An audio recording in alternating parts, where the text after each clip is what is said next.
제가 일부러 저 사진 찾았습니다. 마은혁 재판관 사진이 많이 있던데, 야, 이렇게 머리가 백발이야. 근데 저분이 63년생이에요. 그러니까 환갑은 넘은 거지. 그러니까 63년 9월 7일 생이니까 61세하고 몇 달 뭐 이 정도 되는 겁니다. 그런데 저는 염색 안 했거든요. 그래 저는 그래도 머리라도 감아야지. 배 나오고 뭐 눈도 침침하고 뭐 그런데 그 머리라도 감아야 되지 않겠습니까? 그런데 마은혁 부장판사는 뭐 60세 조금 넘었는데 저보다 그 4살 위인데 저렇게 백발인가? 거기에다가 하얀 와이셔츠까지 딱 입으니까 뭐 어디 신선 같습니다. 그런데 저 마은혁 그 재판관 후보자가 1963년생이고 강원도 고성에서 태어났대요. 그 다음에 고등학교는 서울사대부고 서울에서 나오고 그 다음에 서울대 정치학과 81학번이에요. 그런데 뭐 당연히 운동권이었겠죠. 81학번이니까. 그런데 마은혁 학생은 조금 독특했던 것 같아요. 왜냐하면 그때 제 기억에도 서울대 선배들 운동 열심히 하는 선배들 군대 안 갔거든요. 군대 안 가고 뭐 검거되거나 해가지고 수영 생활하면서 둠둠님 감사드립니다. 그러면서 이제 군 면제 받고 뭐 그런 사람들 많지 않습니까? 지금 국회의원들 중에서도. 그런데 마은혁은 대학교 4학년 때인 1984년에 입대해가지고 86년에 병장으로 전역을 했어요. 이거는 좀 독특하다 이런 생각이 드는데, 그런데 중요한 건 뭐냐면 87년에 인천 지역 민주노동자 연맹이라고 하는 게 창립이 됐는데, 그때 87년이면 그 만으로는 24살, 그 다음에 그 옛날 한국 나이로 치면 뭐 끼케 한 25살 정도밖에 안 됐는데, 그런데 마은혁이 인천 지역 민주노동자 연맹, 이걸 줄여가지고 인민노련이라고 하거든요. 이 인민노련의 창립 멤버였어요. 그런데 이 인민노련이라고 한 데는 어떤 데냐? 되게 유명한 데였어요. 인민노련이라고 한 데는 인천과 부천에 있는 그 공단 많지 않았습니까? 특히 부천 같은데 공단 많이 있었는데, 거기 인천 부천 거기서 이제 활동했던 대표적인 사람이 누구냐? 송영길 아닙니까? 송영길. 그러니까 송영길이 저기 광주에서 고등학교 나왔지만 연대에 다니면서 그러면서 이제 부천에서 뭐 운동하고 그러면서 계양이 제2의 고향이다. 그래서 인천에서 그 부천의 계양에서 국회의원 5번 하고 뭐 인천시장도 하고 그러지 않았습니까? 그렇게 인천 부천에는 노동자들이 많았는데, 인민노련은 그렇게 인천 부천 노동자를 상대로 해가지고 사회주의 의식화 교육도 하고 파업도 독려하고 그래가지고 1987년에 그 인민노련이 이제 결성이 딱 된 거예요. 인민노련이 결성이 됐는데, 이 인민노련이 언제 결성이 됐느냐? 1987년 6월 26일 날 결성이 됐어요. 그래서 인천에 부평로가 있는데, 부평로가 어딘지 잘 모르겠어요. 그 뭐 부평에 있겠죠. 거기서 대중 집회를 갖다가 했는데, 그때 시위에 참여했던 사람이 무려 8,000명이 넘었대요. 근데 이 인천 부평로 대중 집회에서 인민노련의 창립 보고 대회를 했는데, 중요한 건 날짜입니다. 6월 26일. 6월 26일이 언제입니까? 1987년, 그때 제가 대학교 2학년 때였는데 87년에 뭐 박종철 열사 이렇게 고문치사 그 하고 그 세상을 갖다 뜨고, 그리고 난 다음에 막 그 데모가 심해져 가지고 전두환 당시 대통령이 4.13 호원 조치하고, 그리고 난 다음에 뭐가 있었습니까? 6.29 선언이 있었단 말이에요. 6.29 선언.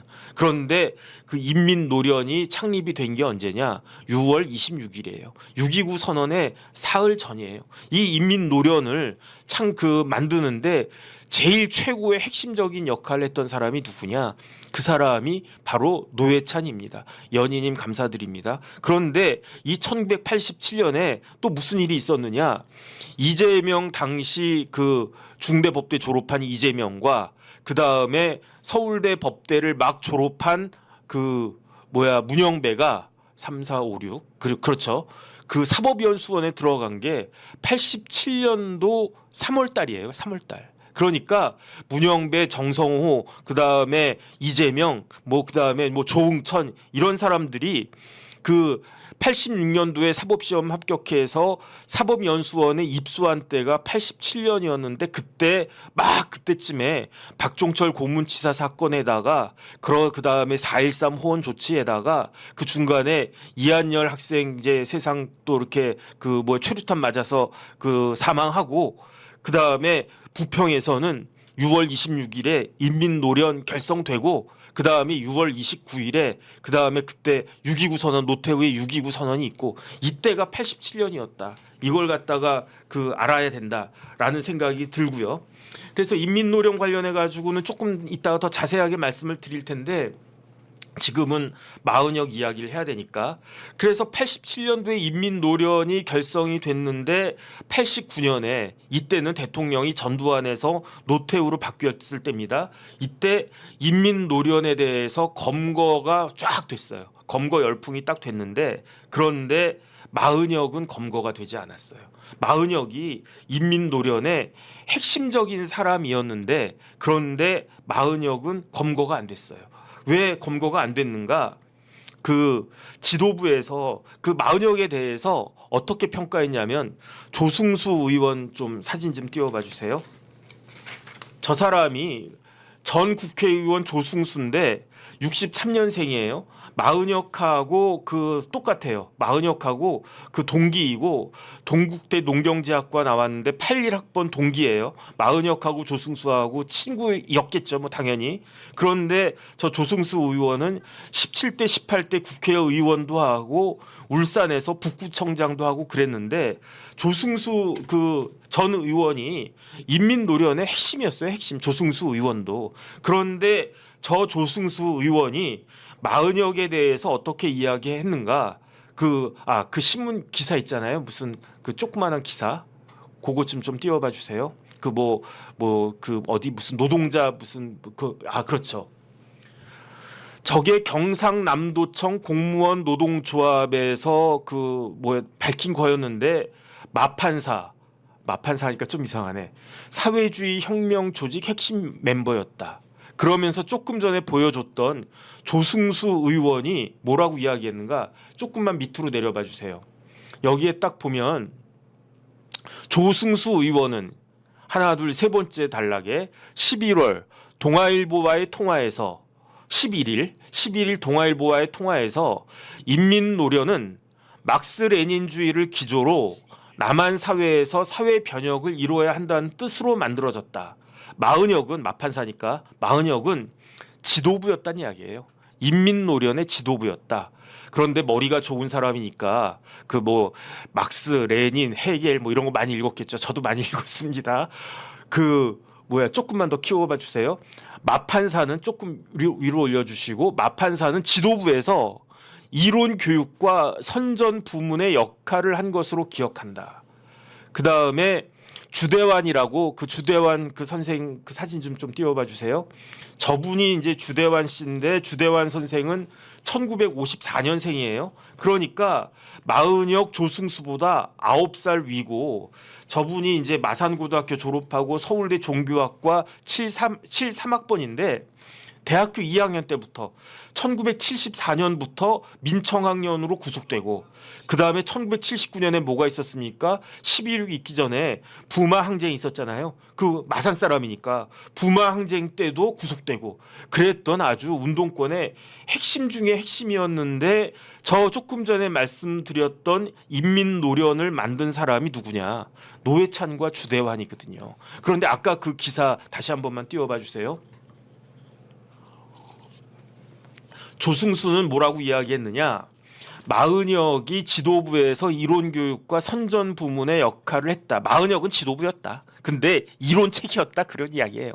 그 다음에 인민노련 출신으로 민노당 정책위 의장을 지낸 주대환 사회민주주의 연대 대표는 뭐라고 이야기했느냐? 마판사는 당시 핵심 이론가였다. 나이가 20대 중반밖에 안 됐지만 그래도 서울대 정치학과 나와가지고 머리도 좋고 그러니까 판사 뒤늦게 사법시험 공부해가지고 판사 되는 거 아니겠습니까? 그러니까 그 인민노련의 핵심 중에 핵심 이론가였다. 그 이야기를 갖다가 하는 거예요. 그래서 마은혁 그 후보자가 1987년에 인민노련에 가담했는데 그 이론가였기 때문에 앞에 나서서 뭐 돌 던지고 뭐 활동하고 그런 건 안 했으니까 적발은 안 됐고 89년에 91년에는 마은혁이 한국노동당 창당에 참여했고 그다음에 92년에는 진보정당 추진이 정책국장도 했고 그다음에 1993년 저기 다 나오네. 제가 자 보겠습니다. 마판사는 인민노련이 제도권 정당화를 꾀했던 1991년 노동당 창당에 참여했고 92년에는 진보정당 추진위원회에서 정책국장으로 활동했고 그 다음에 93년에는 한국외대 교재에다가 페이퍼를 썼는데 제목이 뭐냐 민중운동의 개혁과 진보정당운동의 새로운 모색이라는 글을 통해 가지고 군사 파쇼 정권에서 김영삼 정부의 부르주아 체제로 확립되는 과정에서 노동자 계급의 해방이라는 목표를 수행하는 투쟁 조건의 변화가 왔다. 이제 80년대가 아니고 90년대가 시작됐는데 이전하고 달라졌다. 진보 세력의 정치적 발전을 꾀할 수 있는 유일한 무기는 진보 정당이다라고 강조했다. 그런데 저 생각을 훨씬 더 직접적으로 볼 수 있는 그 문헌이 있어요. 그거 그 강령 있지 않습니까? 인민노련의 창립 선언문. 저게 인민노련 창립 선언문이고요. 그 다음에 인민노련의 강령도 있어요. 인천 지역 민주노동자 연맹. 이게 인천 지역의 민주할 때 민, 노동자할 때 노, 연맹할 때 연맹 해서 인민노련 강령인데 제가 저거를 그 다음 페이지 좀 띄워봐 주세요. 저 누리끼리 한 게 원래 원문이고요. 저걸 또 어떤 사람이 쭉 이걸 갖다가 이렇게 해놨더라고요. 그 전 페이지 이것보다 그 전 페이지 혹시 없나? 다음 페이지인가? 그 전 페이지인가? 없나? 어쨌든 저 창립 선언문을 제가 딱 봤어요. 제가 창립 선언문을 봤는데 어떤 내용으로 되어 있느냐? 노동자의 인간다운 생활에 가장 중요한 장애물은 전두환 군사 독재 정권과 저게 87년 6월 26일자입니다. 이를 조종 비호하는 미국이다. 그 다음에 미국은 주한미군 4만 명을 주둔시키고 옛날에는 4만 명이었는데 지금 28,500명으로 줄었습니다. 한국군의 모든 작전권을 장악하여 이를 바탕으로 한국의 정치, 경제, 문화 등 모든 분야에서 커다란 영향력을 행사하고 있다. 미국은 한국 민중이 생산한 경제적 잉여를 다양한 방법으로 뺏어갔다. 미국은 자신들의 이익을 유지시키기 위해서 한반도 분단을 영원히 지속시키려고 하고 있고 분단 올림픽 이게 88 올림픽을 이야기하는 겁니다. 분단 올림픽이 좋은 예이다. 그렇기 때문에 미국의 정치 개입을 배격하고 전두환 군사 독재 정권을 타도하기 위해서 자주적 민주정부 승리를 하는 것이 필요하다. 그걸 위해서 우리 인민노련이 창립됐고 그 인민노련의 강령은 이러한 것이다. 강령 다시 한 번만 띄워봐 주세요. 그 다음 페이지. 이건 잘 안 보이니까. 네. 강령 본문. 미국과 일본 외세의 정치 간섭을 배격하고 지금 뭐 구한 말입니까? 조선시대입니까? 전두환 군사 독재 정권을 타도하여 자주적인 민주정부를 수립한다. 그래서 뭐 기본적 진료 어쩌고저쩌고 쭉 넘어가고 그 다음에 노동자의 권익을 향상시킨다. 그 다음에 이제 뭐 해가지고 그 다음 페이지 1987년 그 다음에 이제 조금만 더 올려주세요. 인천 지역 인민노련은 이상의 목표를 달성하기 위해서 다음과 같이 행동한다. 인천 지역 노동자의 정치적 요구를 결집해서 정치 투쟁을 수행한다. 노조 결성을 위한 투쟁, 임금 인상 투쟁 등 노동자의 권익 향상을 위한 투쟁을 지원한다. 그 다음에 농민, 빈민, 서민 등 각계각층의 생존권 요구 투쟁과 민주화 투쟁을 지지 성원한다. 민족의 자주성을 옹호하고 군사 독재의 포갑에 항거하는 각계각층과 통일 단결한다. 87년 6월 26일. 저 강령과 그 인민노련 창립 선언문을 누가 썼겠습니까? 노회찬이 썼을까요? 아니면은 그 주대환이 썼을까요? 그랬을 수도 있어요. 그런데 핵심 이론가라고 그랬잖아. 누가 주대환이. 주대환 선생이 마은혁 부장판사를 인민노련의 핵심 이론가라고 했는데 핵심 이론가가 한 게 뭡니까? 저런 페이퍼 쓰는 거지. 저런 팜플렛 쓰는 게 핵심 이론가 하는 거 아니겠습니까? 그러니까 제가 옛날에 저기 황장엽 씨 잠깐 만난 적 있었는데 황장엽 씨가 그렇게 이야기하더라고요. 저한테 뭐라고 이야기하느냐. 북한에서 머리 제일 좋은 놈들은 그 남한처럼 서울대 법대 안 간대. 북한에서 머리 제일 좋은 놈들은 어디 가느냐? 김일성대 철학과를 간다는 거예요. 그다음에 김일성대 철학과 졸업한 다음에 뭐 서울대 철학과 졸업하면 뭐 합니까? 대학 교수하지. 그다음에 뭐 대학 교수 하다가 뭐 그다음에 이제 생각이 바뀌면 서울대 철학과 나온 애들 제 친구들 기자 많이 하거든요. 그런데 김일성대 철학과 나오면요. 우리로 치면 국정원 들어간대요. 옛날로 치면 안기부. 그런데 들어가가지고 지금 본 것과 같은 저런 팜플렛을 갖다가 막 쓴대요. 그런 다음에 이제 단파 같은 걸로 남한에다 이렇게 막 쏘면 그럼 옛날에 PD 말고 NL 같은 애들이 그 입을 뒤집어씌고 그 단파에서 그 뭐 북한에서 보내주는 그런 것들 팜플렛 다 받아 적어가지고 그거 참고해가지고 뭐 데모할 때 이렇게 현장에다가 막 팜플렛 뿌리고 그랬다라고 황장엽 씨가 이야기를 했는데 그 말이 맞는지 틀리는지는 모르겠는데 어쨌든 확실한 건 무엇이냐. 머리가 좋은 핵심 이론가들이 하는 게 뭐냐. 그게 저런 팸플렛 쓰고 강령 만들고 그다음에 뭐 글 쓰고 그런 거 아니었겠습니까? 그 일을 누가 했을까? 저는 그게 굉장히 궁금해집니다. 그러던 마은혁이 1993년까지 저런 페이퍼 쓰고 그랬던 그 마은혁이 어떻게 되는가? 고시 공부를 시작한 거예요. 고시 공부를 시작해서 언제부터 고시 공부 시작했나? 94년부터 했나? 제 생각에 한 95년쯤 시작하지 않을까 싶어요. 그래서 95년에 이제 고시 공부 시작해서 96년도에 사시 1차 되고 그다음에 97년도에 사시 2차 되고 그래가지고 98년도에 사법연수원 들어가고 그런데 저도 96년도에 사법시험 1차 됐거든요. 그런데 97년도에 사법시험 2차가 똑 떨어졌어. 그래가지고 만약에 그때 시험 붙었으면은 마은혁하고 저하고 마은혁 선배하고 저하고 사법연수원 동기였을 텐데 저는 똑 떨어져가지고 그 다음에 이제 30기로 들어갔습니다. 그러니까 마은혁 부장판사는 저희 집사람하고 사법연수원 동기예요. 그런데 저는 솔직히 말하면은 마은혁이라고 하는 사람이 있어. 그래서 제가 연수원 29기들 많이 알거든요. 왜냐하면 우리 집사람이랑 동기들이니까 많이 아는데 저는 마은혁이라고 한 사람이 있었는 줄 몰랐어요.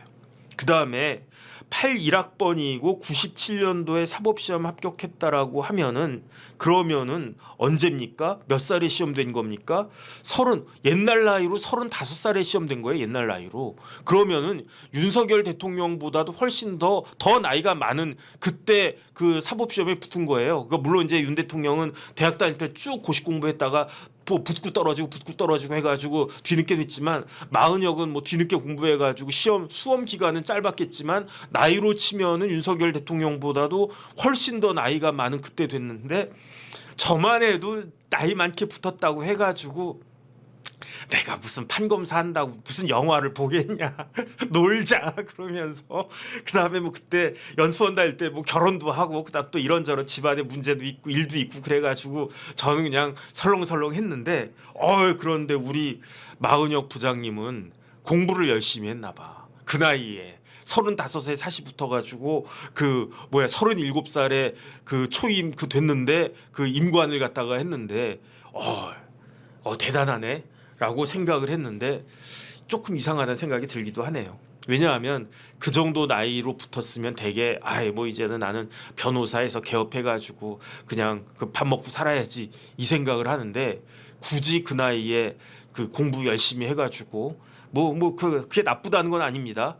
그래도 이제 판사 할 정도면은 상위권 성적 저희 때는 뭐 그렇게까지 판사 검사가 되는 게 지금처럼 그렇게 경쟁이 아주 치열하진 않았거든요. 그냥 뭐 변호사 하는 사람들도 많았고 뭐 그래가지고 그래도 어쨌든 성적이 상위권이 돼야 판사 임관을 할 수 있었을 텐데 그랬던 거 아닌가.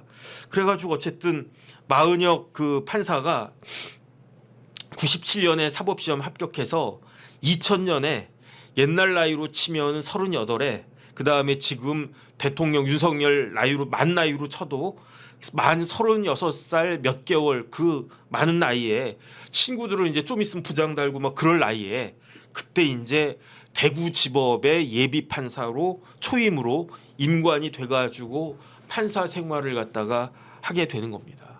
판사 생활을 갖다가 하게 됐는데, 그런데 그 마은혁 부장판사가 지금 헌법재판관 후보자가 된 것이다. 그런데 뭐 이것저것 그 뭐 대구에서 시작해가지고 지금 서부지법의 부장판사까지 쭉 그 판사를 갖다가 했는데, 그 판사하는 동안에 어떤 일이 있었느냐, 뭐 다른 애보다도 2009년도에 그러니까 판사 10년 차 때 마은혁 판사가 어떤 판결을 갖다가 내리느냐, 미디어법 처리에 반대해서 국회에서 점거 농성하던 민노당의 당직자 12명에게 공소 기각 판결을 내린 거예요. 민노당이라고 하면 마은혁 부장판사가, 그때는 마은혁 판사죠, 한국노동당 창당에 참여하고 뭐 이랬었으니까 뭐 민노당이나 한노당이나 뭐 그 당이 그 당 아닌가, 전 잘 모르겠습니다. 그런데 어쨌든 그러한 국회 점거 농성했던 사람들에 대해서 12명에 대해서 모조리 다 공소 기각 판결했다는 이야기예요. 그 공소 기각 판결이라고 하는 건 뭐냐면은 기소가 잘못됐다, 위법하게 기소가 됐다는 거 아니겠습니까? 그런데 그 마은혁 판사의 그 판결이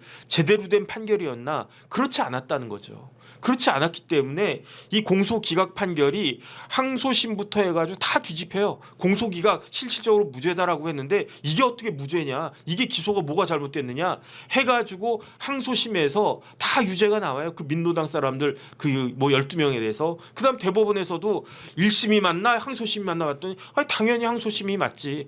그렇기 때문에 이거는 마은혁 부장판사, 마은혁 판사가 이거는 법리에 따라서 판결한 거냐, 아니면은 이념이냐, 아니면 개인적 친분에 따라서 판결한 거냐, 이런 논란이 그때 많이 있었던 거고.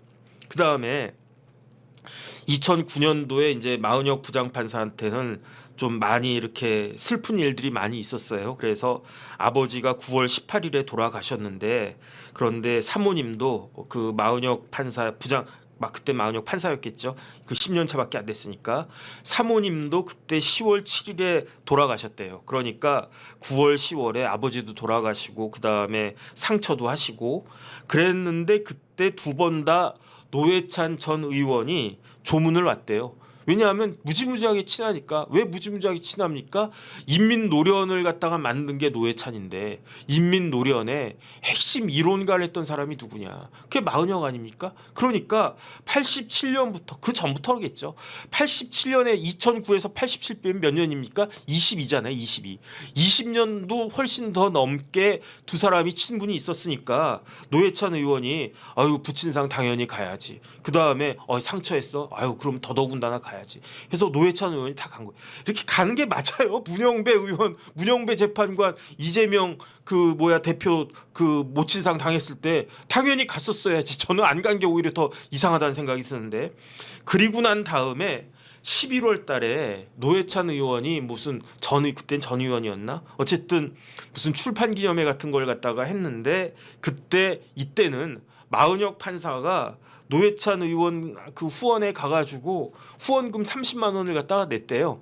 저는 이거 가지고 그때 뭐 어떻게 판사가 그 정치인한테 후원회 가가지고 이렇게 할 수 있느냐, 그게 뭐 부적절하다 이런 이야기가 그때 있었다라고 했는데, 저는 이 정도는 좀 봐줘야 되는 거 아닌가, 그런 생각이 들어요. 왜냐하면 제가 봐주고 마고 할 건 없지만 제 생각에는 이것까지 뭐라고 이야기하는 거는 그건 아니지 않나. 왜냐하면 이게 마은혁 판사 말대로 아니 두 번이나 문상을 와줬는데, 조문을 와줬는데, 그러면은 무슨 행사 같은 거 할 때 무슨 정치인을 갖다가 돕겠다라고 하는 측면이 없다고 볼 수는 없겠지만, 그래도 개인적인 친분 관계, 더군다나 내가 이제 신세도 지고 그랬는데 그러면은 나도 이렇게 가야 되는 건 맞지 않나? 어쨌든 그런 생각을 했다는 거죠. 어쨌든 그런 이야기가 있고, 그 다음에 이제 마은혁 부장판사는 당연히 어디 소속입니까? 우리법연구회 소속이에요. 그래가지고 제가 보니까 그것까진 제가 올리지 않았는데,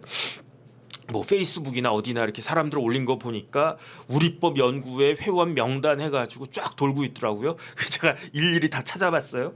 그런데 우리법 연구회의 회원이 누가 거기에 드러난 것만 문영배 재판관, 그 다음에 정계선 재판관, 그 다음에 어제 제가 말씀드렸죠.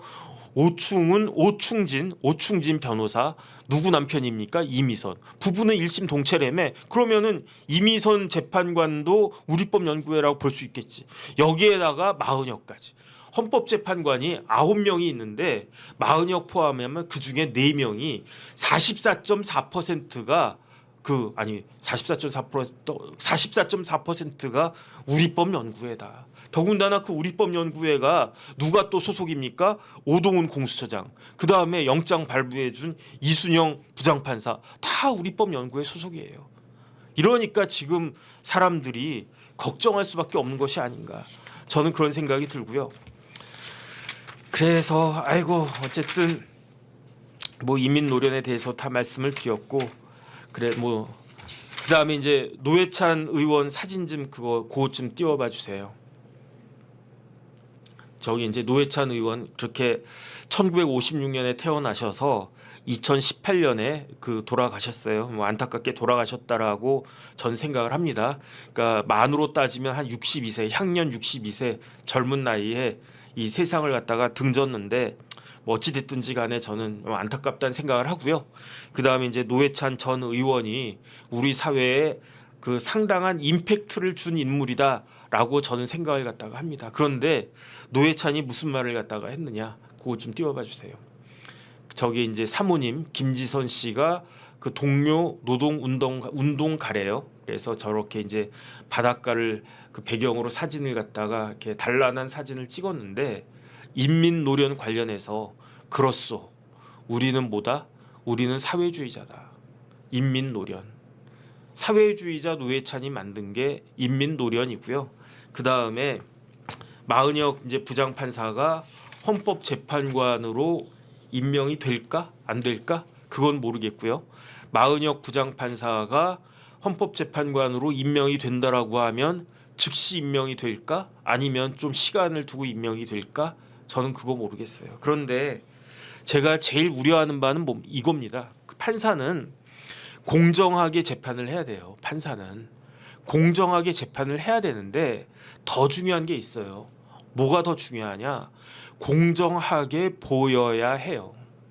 그러니까 저도 이제 재판 뭐 변호사 치고 그렇게까지 많이 한 건 아니에요.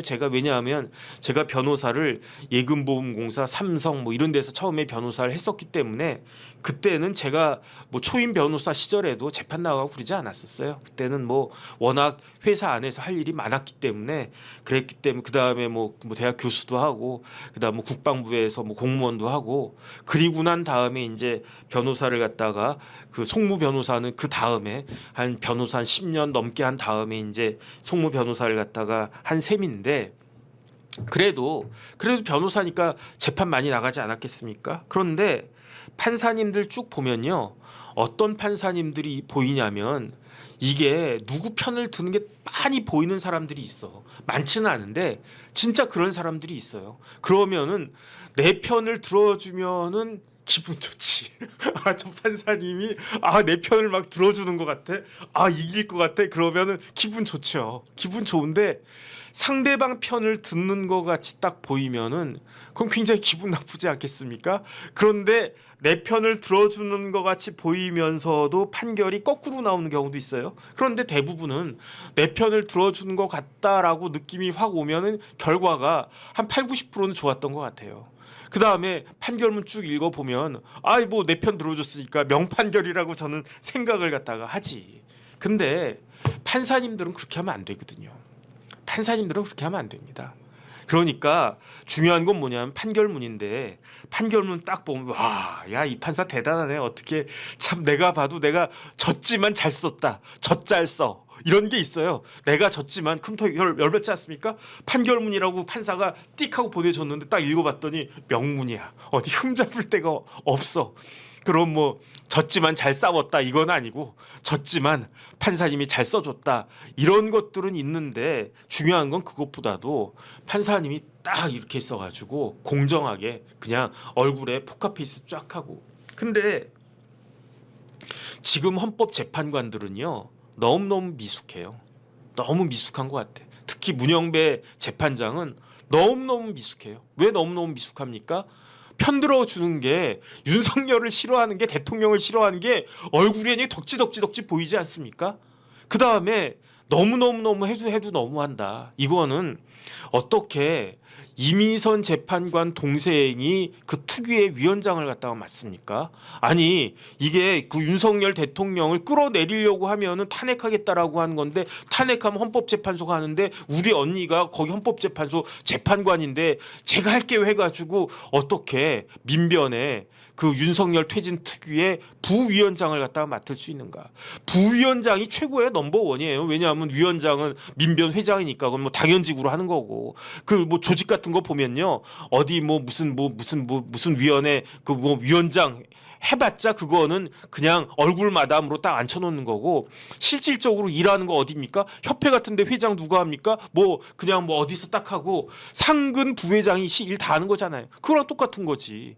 그 다음에 심지어 정계선 그 재판관 남편 황필규 변호사는요.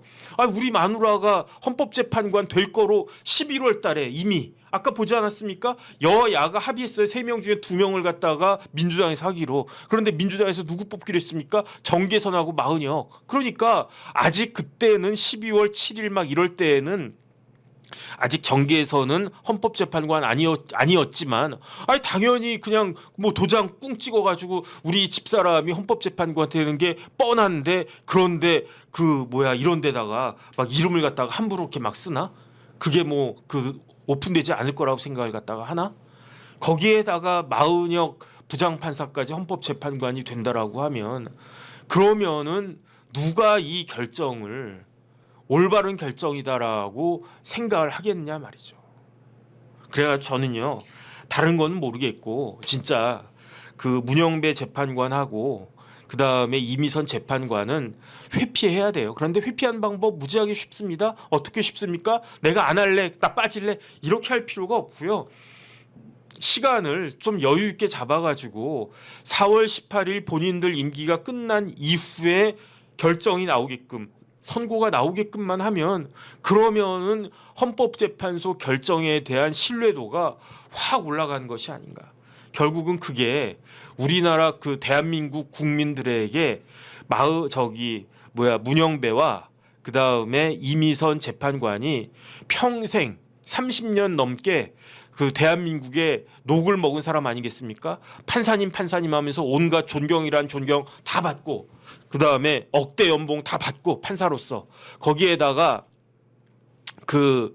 지구공 기사 딸린 뭐 차까지 받고 어마어마하게 큰 그 사무실 제공 받고 그 다음에 뭐 해외 연수 같은 것도 출장도 그렇게 막 장관급으로 받고 우리 사회에서 어마어마하게 큰 혜택을 받은 그 문영배와 이미선 재판관님들이 우리 대한민국에게 해줄 수 있는 그게 그 본인들이 그 선고에 관여하지 않고 참여하지 않는 것이 아닌가. 전 개인적으로 그렇게 생각을 갖다가 하고요. 그것을 그 두 분 재판관들한테 부탁드리는 마음이 듭니다. 어쨌든 저는 그런 생각이 들고요.